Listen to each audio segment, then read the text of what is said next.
Hello, it's been a while, but I'm not going to do what I usually do, which is spend about half an hour talking about where I've been and why I've been gone, um, because there's a pretty simple reason behind that on this occasion.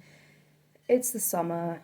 I had quite a stressful second year at uni, and I've needed the time to just relax, not do much, just kind of recuperate and rejuvenate.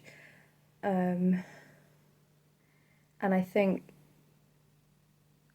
I don't know, I've been through periods of time where I film pretty regularly and I've really enjoyed doing that, and I still do enjoy doing it. It's just sometimes I don't have as much energy as I might have during other times. So I have weeks, months where I'm feeling really inspired to do lots of writing, to do filming, to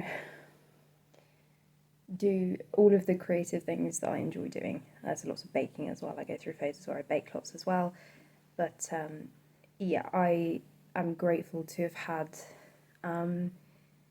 that break, and I hope that now I feel more rested that I might be able to pick up more regularly filming for this channel because I have missed it. For a long time, I've been planning on filming a video with my dad on The Wicker Man, and I've been trying to get him to watch a League of Gentlemen episode that is so heavily inspired by The Wicker Man.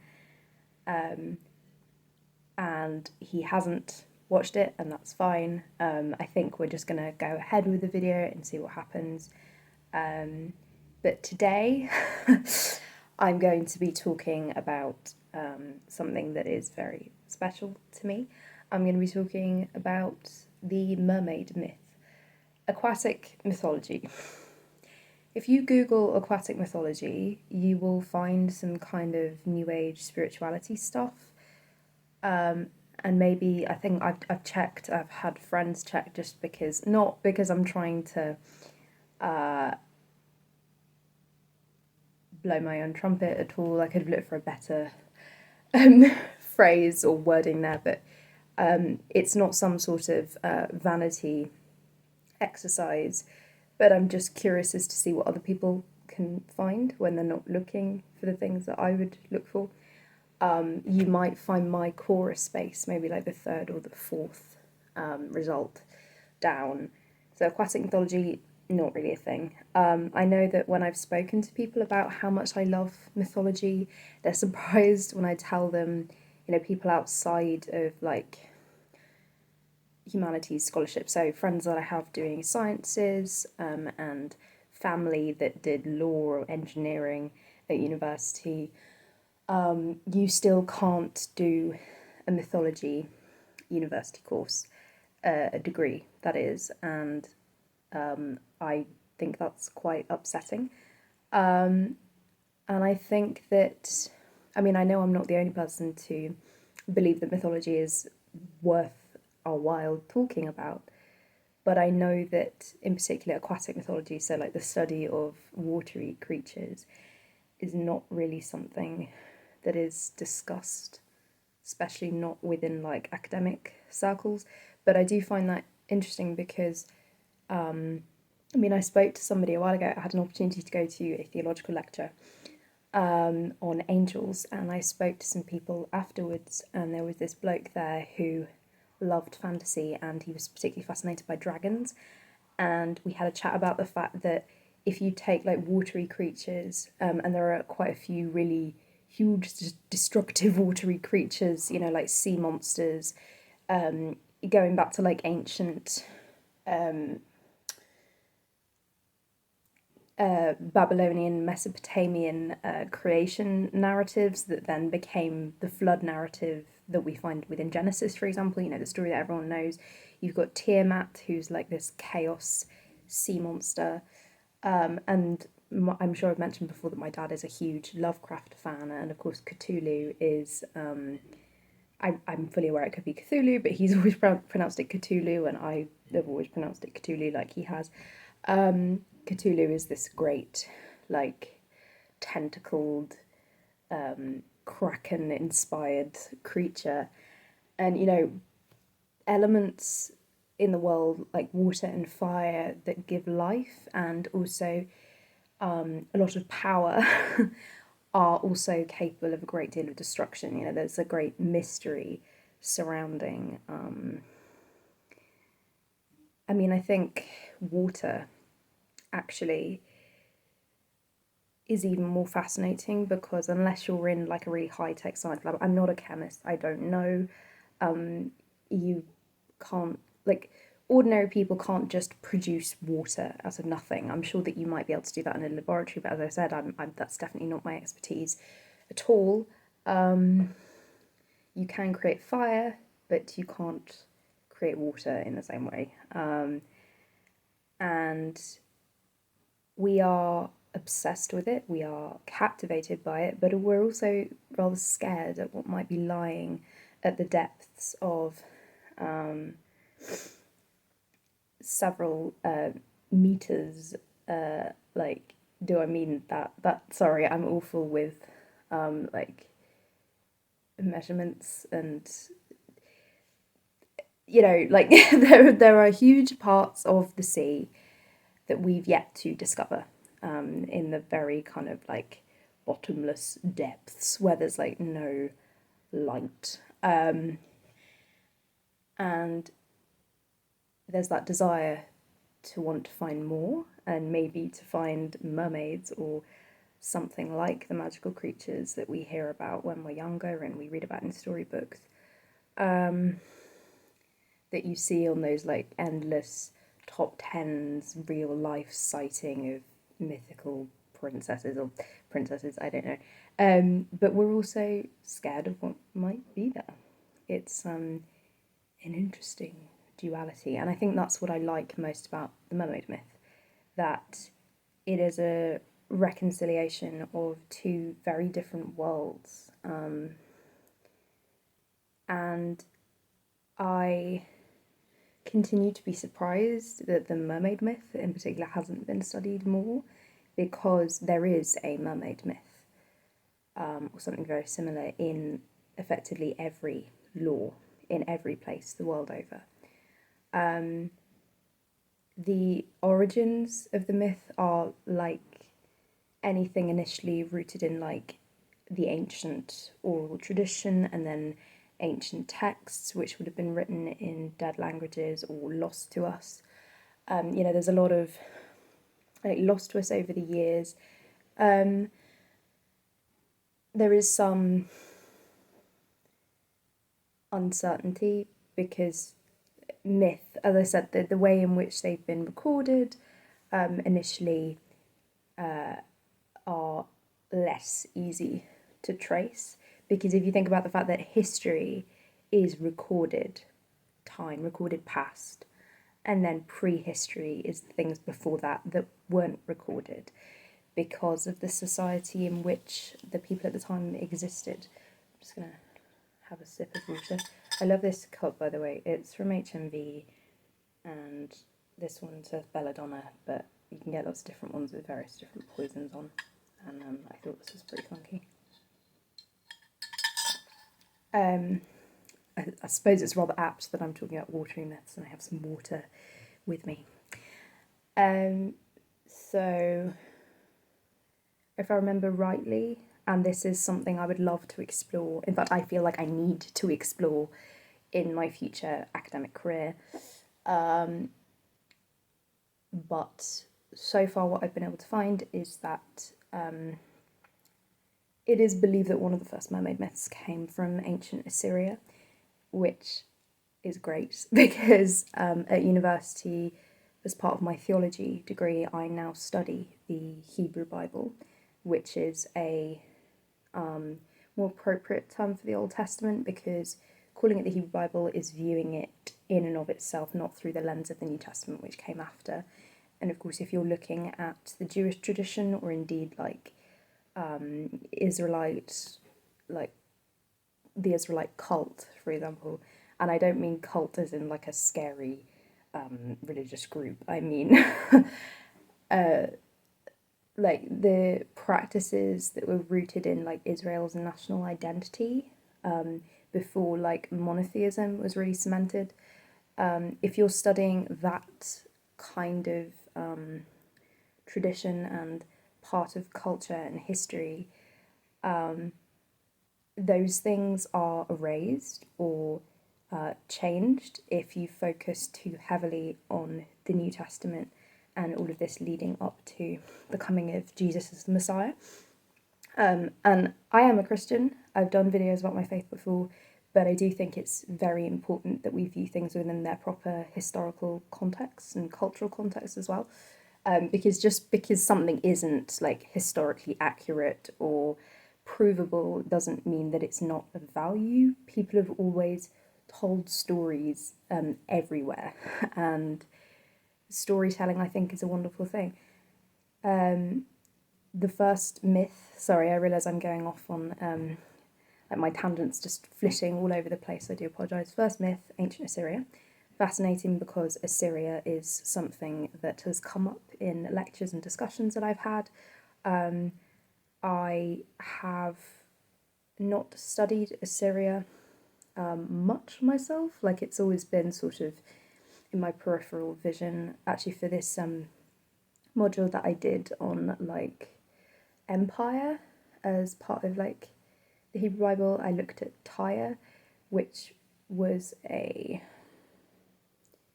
Phoenician city-state, and I just felt particularly drawn to this tiny little island, which is mentioned in a couple of the oracles against the nations, like most notably in Ezekiel, but also a little bit in Isaiah and some other prophets as well. This little island, there's a local legend that said that it was actually named after a mermaid, which I thought was cool. Just for some reason, a lot of the things that I've been studying have this like link to watery mythology, and I love that. And for my dissertation, in like for my upcoming third and final year of my undergrad, I'm studying Asherah, who is an ancient goddess, and whilst she's often represented as a tree, I believe her name in some dialects means she who walks on water. You know, she's like a symbol of nature and fertility and life-giving. And yeah, so all of these things that I love, if you trace them back and you do enough study into these things, everything is like linked, and I love that because so many of the myths that we regard as just normal fairy tales to us are not just our stories, and we wouldn't have without other cultures, and that's why it's important to learn about these cultures, because we're indebted to them. We have a lot to learn, and we have a lot to thank the ancient people for. I believe the Assyrian goddess that I have been threatening to mention for a little while, was called Atargatis, I think. I will put her name up on the screen. And the myth says that she something happened to her mortal lover, and she decided to try and end her life because she couldn't live without him. And she wished to be turned into a fish, you know, live a mortal life and die herself. Or I can't remember, sorry, there are different versions of the story. Either she wished to end her life, or she wished to become like a mortal creature, a fish, by jumping into this great body of water, but only her bottom half was transformed and she became a mermaid. Of course, when a lot of people hear mermaid, they think of the sirens in Greek mythology. The sirens were not mermaids. I'm happy to talk more about this. I'm happy to link Quora post that I've written, and I will link my Quora Space, which is called Mermaid Lore, so you can read about that. There are nymphs, of course, and all of these things have just, I've always been enchanted by them. Even Hans Christian Andersen's The Little Mermaid is so profoundly allegorical in a human and philosophical and religious sense. Mythology is there to allow us to try and explore the things that we don't understand. You know, the reason why there are certain natural phenomena in the world, why natural disasters happen. It's really tricky because I seldom script my videos because I feel like I prefer things to be more organic and to just, I know it sounds cheesy, but to speak utterly and completely from the heart. I am very, and I hope that this is coming across as coherent enough.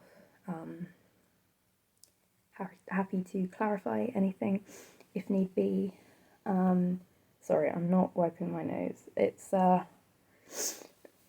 not too hot here, but it is a little bit humid inside and sweaty upper lip. I'm not enjoying that.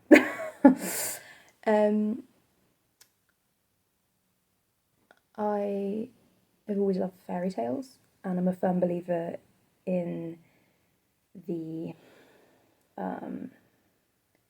view that fairy tales are not just for children. They were not written just for children at the time, and so often when I talk about fairy tales and, you know, these quite tragic stories that you see within mythology, when I'm talking to people and when I'm writing on Quora, I get things like, oh, well, you know, why the original story is so dark, you know, things like the Brothers Grimm. Why is the real Little Mermaid story so horrifying? I believe there's a series that I've watched a couple of times by, I think he's called John Solo, I'll link his channel below, who talks about like the messed up origins of particular fairy tales. And I think viewing things like that in such a black and white way is really missing the true nuances of these things. Human stories are not black and white because we are such complex and I think innately philosophical beings. And I think studying mythology and old stories can give us a real insight into the human condition across cultural, national, racial, age, gender-based boundaries. You don't need language to look at a picture of a mermaid and recognise that for what it is and call all these amazing, magical, enchanting things to mind. Very recently, about a month ago, I got my second tattoo. I'm not going to show it to you because it's on my ribs and I don't wish to flash on the internet, so I will put in a picture. In fact, I'm just going to stop the video here now and then put a picture in and it'll work out, it's fine.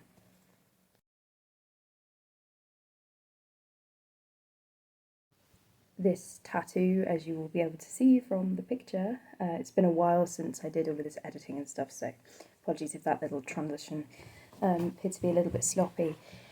I got the outline of a mermaid. I love really complex, colourful, beautiful, artistic things, ink that is, on other people, but for my own tattoos, I like minimalistic black ink. So I chose just to get an outline of a mermaid. She's reaching out for an ichthys, which is a Christian symbol, the Christian fish symbol, so therefore is representative of my faith, but also makes sense within the context of the tattoo. So if I were to lose my faith, I really hope I don't, but if I were, it is a fish, it's a mermaid, it makes sense. And she has a tail inspired by the Lotteril Psalter, which is a beautifully illustrated medieval psalm book with these amazing illustrations of mythical creatures, including a mermaid. I'm just thinking of like religious imagery.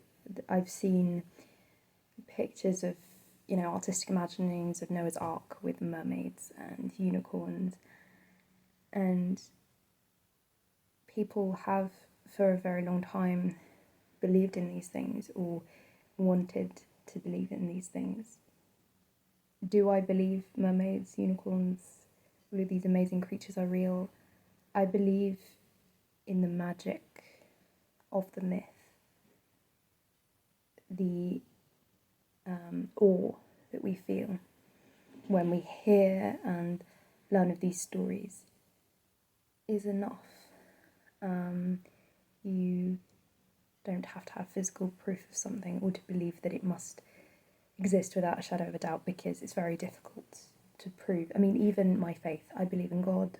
Right now I'm confident in my belief in God. I feel okay in that, but I cannot prove without a shadow of a doubt.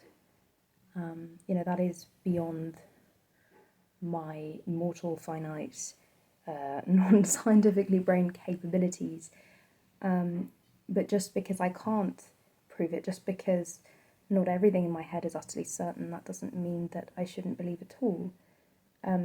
Belief is important. It's what keeps us going.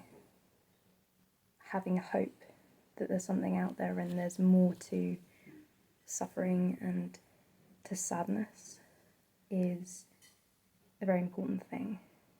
And thus I'm always going to be thankful for fairy tales, for stories, for mythology, and I hope you now understand me, or understand me better when I say that there is need for us to study mythology, and I've just always felt such a pull to the aquatic or watery myths.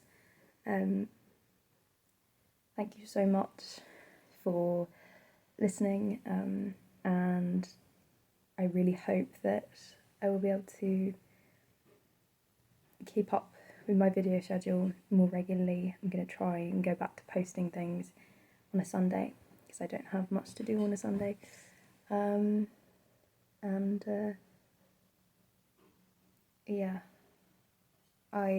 I feel so privileged to have a platform however small, to talk about the things that really matter to me, and